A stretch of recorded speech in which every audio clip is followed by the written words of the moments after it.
நம்ம ஒரு உடம்பு சரியில்லாதவர போய் பார்க்க போறோம். அப்ப என்ன நம்ம சொல்றோம்னா, "அவரு குணமாகணும்" அப்படின்னு நம்ம சொல்றோம். அதேபோல நம்ம வந்து அவருக்காக நம்ம பிரார்த்தனை பண்றோம். "கடவுளே, அவருக்கு அந்த நோய் குணமாயிரும்ன்னு" சொல்லி நம்ம பிரார்த்தனை பண்றோம்.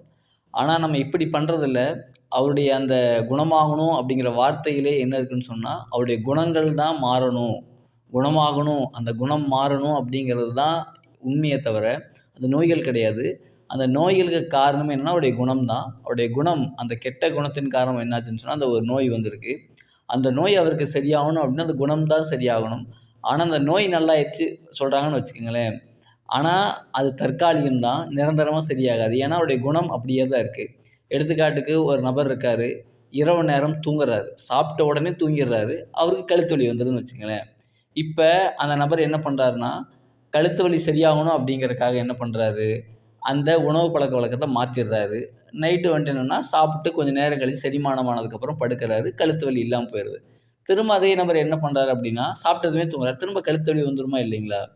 அப்படின்னா என்னன்னா, நோய் சரியாகவே இல்லையான்னு நம்ம கேட்போம் அடுத்தது. இதே தான் ஒவ்வொரு மருத்துவர்ட்டயும் ஒவ்வொருத்தரும் நம்ம உடம்பு சரியில்லாம என்ன போய் கேட்குறோம் அப்படின்னா, "அப்புறம் எனக்கு நோய் வந்துட்டு திரும்ப வராதுங்களா? நல்லாயிருமா?" அப்படின்னு கேட்குறோம். இதுல நம்ம ஒரு விஷயத்த என்ன புரிஞ்சுக்கணும் அப்படின்னா, ஒரு மனிதனுடைய அந்த இயற்கை, அந்த உடலுடைய இயற்கை அப்படிங்கிறது என்னன்னா, அந்த உணவு அப்படிங்கிறது 2 மணி நேரம் செரிமானமாக்கப்பட்ட பிறகு தான் படுக்கணும். அப்படிங்கிறது இயற்கை நியதி. மனிதன வந்து இறை நிராகரிப்பாளன் தானே! அத எதிர்த்து தான் பேசுவான். ஏன் எதிர்த்து பேசுவான் அப்படின்னு சொன்னா, அவனுடைய மனதில பெருமை இருக்கு. அந்த இயற்கைக்கு மாற்றமா அவன் செயல்பட்டுட்டு, அந்த இறைவன் என்ன ஒரு அமைப்ப அமைத்தானோ, அந்த அமைப்ப அவன் என்னன்னா நிராகரிச்சுட்டு என்ன பண்றான்னா, எனக்கு ஏன் இப்படி நடக்குதுன்னு கேட்குறான். இயற்கை நியதி, இயற்கை விதின்னு ஒண்ணு இருக்கா இல்லைங்களா? அத வந்துட்டு நம்ம மதிச்சு பழகணும். அது உண்மை. அது எப்பயுமே மாறாது. ஆனா, ஏதோ ஒரு நாள் படுக்கிறோம் அப்படிங்கிறது இல்லாம, அந்த இயற்கைக்கு நம்ம என்ன அடிபணிந்து, அந்த இறைவன் அப்படிங்கிற அந்த இயற்கை என்னவா அமைச்சிருக்கானோ, அந்த இறைவனுக்கு நம்ம என்ன சொன்னா, அடிபணிந்து பணிவோட வாழக்கூடிய நபர் தான் இருக்கணுங்கிறது தான் உண்மை. அத நிராகரிச்சு நான் என்ன வேணா பண்ணுவேன் அப்படின்னு நீங்க சொன்னீங்கன்னா, உங்களுடைய இறை நெருக்கம் அதிகமாக இருக்கணும். அப்படி உங்களுடைய இறை நெருக்கம், இறை தொடர்பு அதிகமா இருக்கும்போது என்ன ஆகும்ன்னு சொன்னா, உங்களுக்கு பஞ்சபூதங்கள் அடிமையாக இருக்கும். ஆனா, உங்க மனதில இறை நம்பிக்கை குறைவா இருக்கு, உலக நம்பிக்கை அதிகமா இருக்கு அப்படின்னு சொன்னா, எப்படி பஞ்சபூதம் உங்களுக்கு அடிமையாகும்? ஆனா, உங்க நம்பிக்கை பஞ்சபூதங்கள் மேல தானே இருக்குது. அப்ப எப்படி பஞ்சபூதங்களுக்கு அடிபணியும்? உங்கள் நம்பிக்கை அந்த பஞ்சபூதத்த படைத்த அந்த இறைவன் மேல இருக்கும் பொழுது, பஞ்சபூதம் உங்களுக்கு அடிபணியும். அப்ப என்னன்னா, உங்களுக்கு வந்து எல்லாமே அடிபணிந்து, எல்லாமே உங்கள் கால்களுக்கு கீழ அந்த மண்லருந்து, அந்த வானம், பூமி எல்லாமே உங்களுக்கு அடிபணியும். ஏன் அப்படின்னு சொன்னா, நீங்க இறைவனுக்கு அடிபணியிறீங்க.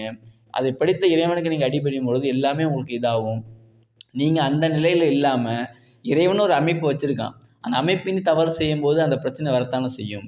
இதுல நமக்கு என்ன புரியுது அப்படின்னு சொன்னா, ஒவ்வொரு மனிதனும் ஒவ்வொரு நோய்க்கு காரணம் அவனுடைய குணங்களா தான் இருக்கு. அந்த கெட்ட குணங்களா தான் இருக்கு. அந்த கெட்ட குணங்கள் என்னவா இருக்குன்னா, பெருமை, பொறாமை, மகிழ்ச்சி இதுதான் அடிப்படையா இருக்கு. இந்த பெருமை என்ன பண்ணும் அப்படின்னு சொன்னா, பொறாமைய உருவாக்கும்.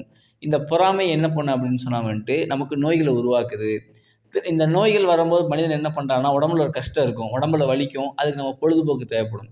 எப்போ ஒரு மனிதனுக்கு பொழுதுபோக்கு தேவைப்படுது அப்படின்னு சொன்னா, அந்த மனிதனுக்கு எப்ப வந்துட்டு மனசு கஷ்டமாகுதோ, கவலை வருதோ, இல்ல துக்கம் வருதோ, பயம் வருதோ, அதெல்லாம் மறைக்கிறதுக்காக ஒரு சந்தோஷம் அப்படிங்கிற நிலை ஏற்படுது. இந்த இந்த சந்தோஷம் அப்படிங்கிறது என்ன அப்படின்னு சொன்னா, அது ஒரு போதை மாதிரி தாங்க. எந்த ஒரு மனிதனுக்கு பெருமை இருக்கோ, அந்த பெருமையின் காரணமா நோய் வருது. ஏதோ ஒரு கஷ்டங்கள் வருது. அத மறைக்கிறதுக்காக சந்தோஷத்துக்குள்ள போறான். இன்னும் என்ன பண்றான்னா, பொறாமைக்குள்ளேயும் போறான். அப்ப என்னன்னா, அடிப்படை காரணம் என்னவா அமையுதுன்னா, அவனுடைய குணநலக்கேடு தான் நோய்களுக்கு காரணமா இருக்கு.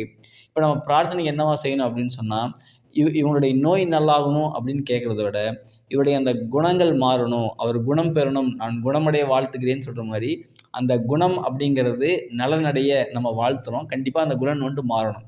ஒரு மனிதனுக்கு அந்த கெட்ட குணம் இருக்கு அப்படின்னு சொன்னா, பொய் பேசக்கூடிய பழக்கம், இல்ல யாராவது மனம் புண்படுத்தக்கூடிய பழக்கம், இல்ல என்னன்னு சொன்னா வந்து ஏமாற்றக்கூடிய பழக்கம், இல்ல மத்தவங்கள வந்துட்டு தாழ்மையா நினைக்கிறது, என்னன்னு சொன்னா மத்தவங்க கஷ்டத்த புரிஞ்சுக்காம இருக்கிறது, இரக்கப்படாம இருக்கிறது, அது இறை குணங்கள் அப்படிங்கிறது எதுவுமே இல்லாம இருக்கக்கூடிய ஒரு நபரா இருந்தாரு அப்படின்னு சொன்னா என்னன்னா, அவருக்கு அந்த இறை குணங்கள் கொண்டு தான் அந்த நோய்கள் நல்லாகும். எப்படின்னு சொன்னா, ஒரு மனிதன்ட்ட வந்துட்டு என்னன்னா, ஒரு நோய் வந்துருச்சு. அந்த நோயின் மூலம் அவருக்கு என்ன வரணும் அப்படின்னா, அவருடைய பெருமை போகணும். அவருக்கு இரக்கம் அதிகமாகணும். பொறாம போகணும். என்னன்னு சொன்னா வந்துட்டு, அந்த பொறாமைக்கு பதிலா என்ன வரணும்னா, ஒருத்தவங்க நல்லா இருக்காங்க அப்படிங்கும்போது, அவங்கள பார்த்து பொறாமப்படாம, அவங்களுக்காக பாவமன்னிப்பு கேட்கக்கூடிய நபராக, அவங்களுக்காக பிரார்த்தனை பண்ணக்கூடிய நபராக மாறணும். அதே மகிழ்ச்சிக்கு மேல என்ன வேணும்னா, நிம்மதி, அமைதி தான் வேணும் நம்மளுக்கு.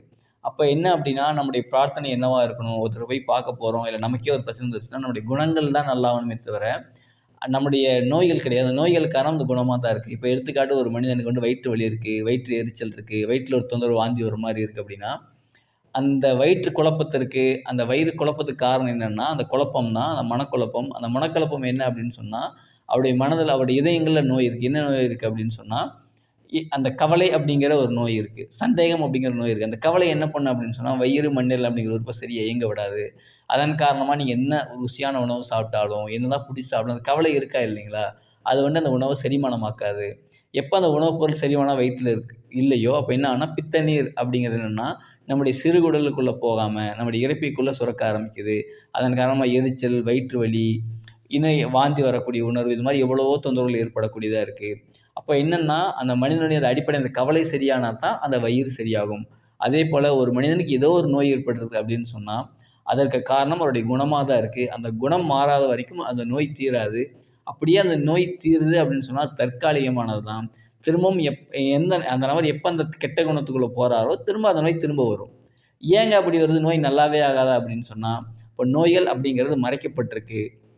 அந்த நோய்கள் வந்து நல்லாகல, மறைஞ்சிருக்கு. எப்ப அந்த கெட்ட குணங்கள் அதிகமாகுதோ, திரும்ப அந்த நோய் வருது. அதாவது எப்போது கெட்டது அதிகமாகுதோ, நல்லது குறையுதோ, அப்ப நோய்கள் அதிகமாகும். எப்போ வந்து நல்லது அதிகமாகி கெட்டது குறையுதோ, அப்ப நோய் இல்லாம ஆகுது. அப்ப அடிப்படை காரணம் என்னவா அமையுது அப்படின்னு சொன்னா, நம்முடைய மனதில அந்த இதயங்கள்ல என்ன நோய் இருக்கு அப்படின்னு சொன்னா நமக்கு தான் தெரியும். அதற்காக என்ன பண்ணணும் அப்படின்னா, நீங்க பிரார்த்தனை செய்யுங்க. ஏன்னா என்னுடைய இந்த கெட்ட குணங்கள் மாறிறணும் அப்படிங்கிறத உங்களுக்கு விருப்பமா வச்சு நீங்க பிரார்த்தனை பண்ணுங்க. கண்டிப்பா மாறும். நீங்க மாத்திக்க முயற்சி பண்ணுவீங்க. ஆனால் மாத்த முடியாது. ஆனா உங்களுடைய பிரார்த்தனை அப்படிங்கிறது என்னன்னு சொன்னா, அத நீங்க ஒத்துக்கணும் ஃபர்ஸ்ட். அந்த குணம் கெட்ட குணம் என்கிட்ட இருக்கு. நீங்க ஒத்துக்கிட்டா தான் நீங்க பிரார்த்தனை பண்ணுவீங்க. இப்போ ஒரு மனிதர் இருக்காரு, ஒரு தப்பு செஞ்சுட்டு இருக்காரு. நான் தான் செய்யறது தப்புன்னு தெரிஞ்சா தான் அத மாத்திக்குவாரு. தப்புன்னு தெரியாம எப்படி மாத்திக்குவாரு? கடைசி வரைக்கும் மாத்திக்க மாட்டாரு. ஏன்னா தான் செய்யறது கரெக்ட்ன்னு நெனச்சிட்டு இருக்காரா இல்லைங்களா? ஃபர்ஸ்ட் நம்ம உணரணும். உணர்வுக்கு பிறகு அது பிரார்த்தனையாக அமையும். அந்த பிரார்த்தனை கண்டிப்பா பலன் கொடுக்கும். கண்டிப்பா நம்முடைய செயல்கள் மாறும். அந்த எண்ணங்கள் உங்களை சும்மா இருக்கக்கூடாது. கண்டிப்பா அந்த கெட்ட செயல்கள விட்டு உங்களை மாத்தி நல்ல நிலைக்கு உங்களை கொண்டு வரும். இப்ப யார் யாருக்கு நோய்கள் இருக்கோ, அந்த நோய்கள் நல்லாகணும் அப்படிங்கிறத விட, அந்த குணம் தான் குணமாகணும். அதாவது அந்த குணநலன் பெறணும் அப்படிங்கிறது தான் உண்மையா இருக்கு. அது நலன் பெற்றுச்சுனா தான் உங்க வாழ்க்கை சிறப்பாக அமையும். அப்ப யார் யாருடைய உடம்புல நோய்கள் இருக்கோ, என்ன பண்ணுங்க அப்படின்னு சொன்னா, உங்க உடம்புல நோய் இல்ல. உங்களுடைய இதயங்கள்ல, அதாவது உங்க மனங்கள்ல தான் நோய் இருக்கு. அந்த மனநோய் சரியாகணும் அப்படின்னு சொன்னா, அந்த என்ன மனநோய்ன்னு உங்களுக்கு தான் தெரியும். அது சரியாகணும் அப்படின்ட்டு நீங்க இறைவன்ட்ட பிரார்த்தனையா வைங்க. இயற்கைட்ட என்னன்னு சொன்னா, கண்டிப்பா இயற்கை மாற்றக்கூடிய தன்மை அப்படிங்கிறது வந்து என்னன்னு சொன்னா, உங்களுடைய பிரார்த்தனையில இருக்கு. அந்த பிரார்த்தனையில வந்துட்டு நீங்க குணம் பெறணும் அப்படிங்கிறத வச்சீங்கன்னு சொன்னா, கண்டிப்பா அந்த உங்களுடைய கெட்ட குணங்கள் இறை குணங்களாக மாற்றப்படும் பொழுது, கண்டிப்பா உங்க நோய்கள் நல்லாகும்.